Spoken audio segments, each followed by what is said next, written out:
పల్నాడు జిల్లా గురజాల టీడీపీ అభ్యర్థిగా ఎరపతినేని శ్రీనివాసరావు నామినేషన్ దాఖలు చేశారు. టీడీపీ, బీజేపీ, జనసేన కార్యకర్తలతో కలిసి భారీ ర్యాలీగా వెళ్లి ఎన్నికల రిటర్నింగ్ అధికారికి నామినేషన్ పత్రాలను అందజేశారు. గురజాల నియోజకవర్గంలో టీడీపీ జెండా ఎగురవేస్తామని ధీమా వ్యక్తం చేశారు.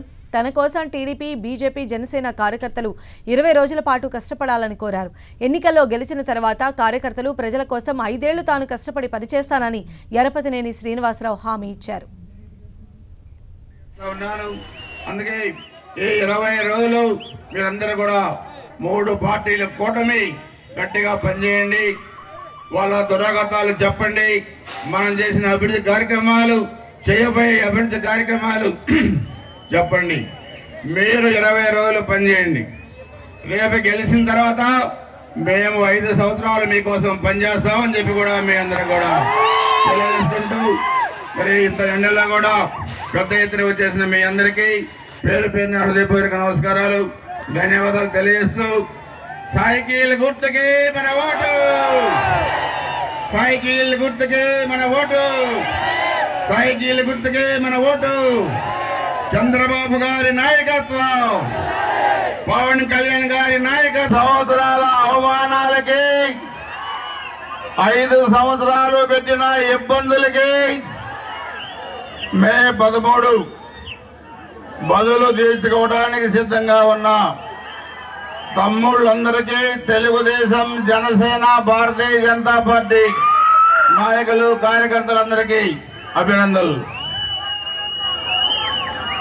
2019లో అలవిగాని హామీలు ఇచ్చి అధికారంలోకి వచ్చిన వైఎస్ఆర్ కాంగ్రెస్ పార్టీ 5 సంవత్సరాల్లో అరాచకాలు చేశారు, అభివృద్ధి మరిశారు. జగన్మోహన్ రెడ్డి ముఖ్యమంత్రి అయిన తర్వాత ఈ రాష్ట్రం ఆయన సొంతం అనుకున్నాడు. ఇడుపుడుపా ఎస్టేట్ అనుకున్నాడు ఆంధ్రప్రదేశ్. అంబేద్కర్ గారి రాజ్యాంగం కాకుండా వాళ్ళ తాత రాజారెడ్డి రాజ్యాంగాన్ని అమలు చేసే పరిస్థితికి వచ్చారు. 20 ఏళ్ళు అధికారంలోకి ఉంటా ఉన్నారు. 5 ఏళ్లలో బాక్సులు వెనక్కి తిరిగి వచ్చిన 13వ తారీఖు ఇంటికి పోయే పరిస్థితికి వచ్చారు. ఈరోజు ఆంధ్రప్రదేశ్ లో 175 నియోజకవర్గాల్లో 155 నియోజకవర్గాలు కూటమి గెలుస్తా ఉంది. 25 పార్లమెంట్కి 25 పార్లమెంట్లు కూడా మనం గెలుస్తా ఉన్నాం.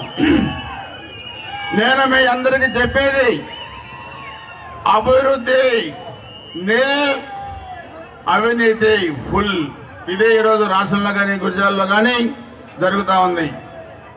ఈయన వచ్చాడు 2019లో, కాసు మహేష్ రెడ్డి చాలా పెద్ద పెద్ద మాటలు మాట్లాడాడు. ఎరపతినేని శ్రీనివాసరావు గురించి చాలా పెద్ద విషయాలు చెప్పాడు. ఎరపతినేని శ్రీనివాసరావు అవినీతిని వెలికితీస్తా ఉన్నారు, జైల్లో వేస్తా ఉన్నారు, ఏసీబీ ఎంక్వైరీ చేశారు, సిఐడి ఎంక్వైరీ చేశారు. 5 సంవత్సరాల్లో వెంట్రుక కూడా పీకలేకపోయారు.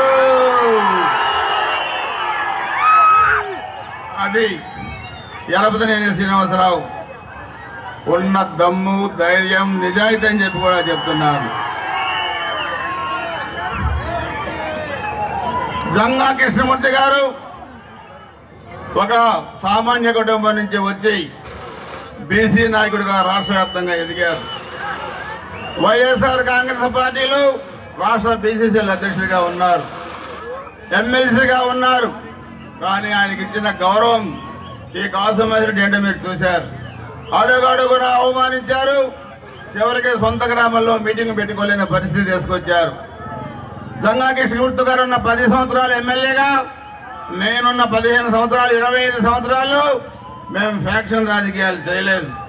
అభివృద్ధి చేశాం, పేద ప్రజల్ని ఆదుకున్నాం. కానీ కాసు మహేష్ రెడ్డి వచ్చిన తర్వాత ఈ గురజాల సొంతం అనుకున్నాడు.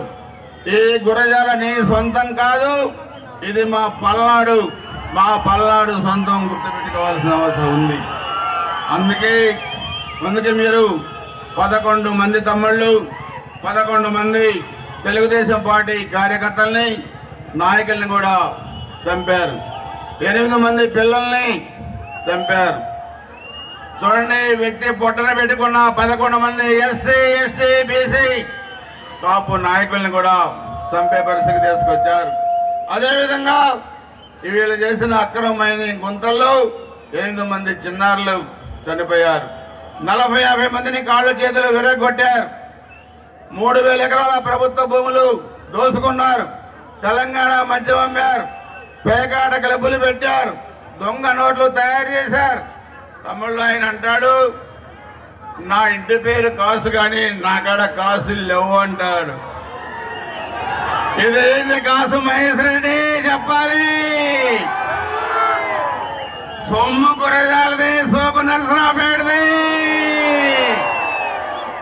500 కోట్ల రూపాయలతోని నరసరావుపేట రెడ్డి కాలేజీలో కడుతున్న షాపింగ్ కాంప్లెక్స్ ఇది.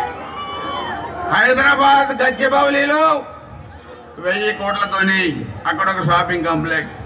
చెప్పాలి, నీ వైసీపీ కార్యకర్తలకి ఎప్పుడన్నా పేదవాళ్ళకి పెళ్ళైనా లేకపోతే ఎవరైనా చనిపోయినా 10,000 రూపాయలు కూడా సహాయం చేయని నువ్వు మరలా ఎమ్మెల్యేగా ఓట్లు అడిగే హక్కు నీకు ఎక్కడిదని అడుగుతున్నావు. అందుకే ఆయన ఒకటి అంటాడు, ఎరపతినేని శ్రీనివాసరావు తొడగొడతాడు, మేసం మెలేస్తాడు అంటాడు.